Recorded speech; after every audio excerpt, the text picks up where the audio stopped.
اہم فرائض سر انجام دینے والے ہیں۔ آگے حضور صلی اللہ علیہ وسلم نے فرمایا کہ میری امت کی افضل ترین عبادت قرآن کریم کی تلاوت ہے۔ حضور صلی اللہ علیہ وسلم نے فرمایا کہ بے شک یہ دل زنگ آلود ہو جاتے ہیں، جیسے پانی لگ جانے سے لوہا زنگ آلود ہو جاتا ہے۔ عرض کی گئی یا رسول صلی اللہ علیہ وسلم اسے دور کرنے کا طریقہ کیا ہے؟ تو آپ صلی اللہ علیہ وسلم نے فرمایا موت کو کثرت سے یاد کرنا اور قرآن کریم کی تلاوت کرنا۔ آگے ہے کہ حضرت ابو ہریرہ رضی اللہ تعالیٰ عنہ فرماتے ہیں جس گھر میں قرآن پاک کی تلاوت کی جائے وہاں کے رہنے والوں کو خیر و برکت اور وسعت نصیب ہو جاتی ہے، فرشتے وہاں حاضر ہوتے ہیں اور شیاطین بھاگ جاتے ہیں۔ قرآن شریف جو ہے اس کی تلاوت کے کچھ آداب ہیں اور جن کو ظاہر ہے کرنا چاہیے، اور جو ہے ادب جو ہے وہ سب سے بڑی چیز ہے۔ با ادب با نصیب، بے ادب بد نصیب۔ سب سے پہلا ادب یہ ہے کہ قرآن شریف کی تلاوت اس سے دیکھ کر کی جائے تو پھر اسے ہاتھ لگانے کے لیے مکمل طور پر با طہارت اور باوضو ہونا ضروری ہے۔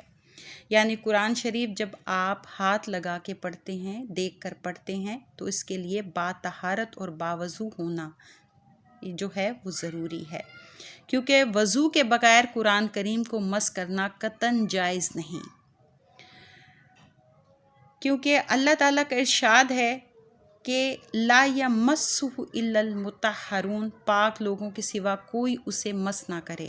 ہاں اگر قرآن کریم کو چھوئے بغیر زبانی تلاوت کی جائے تو بلا وضو بھی جائز ہے، لیکن اس میں یہ ہے کہ بلا وضو جب جائز ہے آپ کو کچھ آیتیں یاد ہوتی ہوں یا قرآن شریف کا جو حافظ ہو وہ عموماً پڑھا کرتا ہو تو وہ جو ہے بغیر وضو کے بھی پڑھ سکتا ہے، لیکن بہتر یہ ہے کہ باوضو کرے۔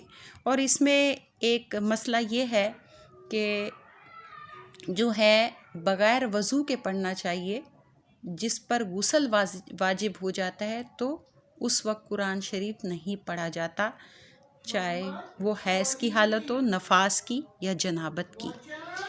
اچھا، دوسرا یہ ہے کہ تلاوت کی ابتدا تعوذ و تسمیہ سے کرنی چاہیے، کیونکہ ارشاد رب کریم ہے سو جب تم قرآن کی تلاوت کرنے لگو تو پناہ مانگو اللہ تعالیٰ سے اس شیطان کی وسوسہ اندازیوں سے جو مردود ہے۔ تیسرا، تلاوت کے وقت وقار اور تمکنت کے ساتھ عاجزی اور انکساری سے سر جھکائے، قبلہ رو ہو کر بیٹھے یا کھڑا ہو۔ اگر لیٹ کر تلاوت کی تو بھی جائز ہے، مگر بیٹھ کر یا کھڑے ہو کر پڑھنا زیادہ موزوں اور بہتر ہے، کیونکہ اللہ تعالیٰ کا ارشاد ہے وہ عقل مند جو یاد کرتے رہتے ہیں اللہ تعالیٰ کو کھڑے ہوئے اور بیٹھے ہوئے اور پہلوؤں پر لیٹے ہوئے اور غور کرتے رہتے ہیں آسمانوں و زمین کی پیدائش میں۔ اور چوتھا ہے کہ قرآن کریم کو جو ہے وہ ٹھہر ٹھہر کر پڑھنا چاہیے جو ہے، اور خوب اس میں غور و فکر کرنا چاہیے، یعنی تفکر اور تدبر کرنا چاہیے کہ جو ہے قرآن شریف جو ہے ہم سے کیا کہہ رہا ہے اور جو ہے ہم نے اس کے مطابق جو ہے وہ عمل کرنا ہے۔ اچھا، دوران تلاوت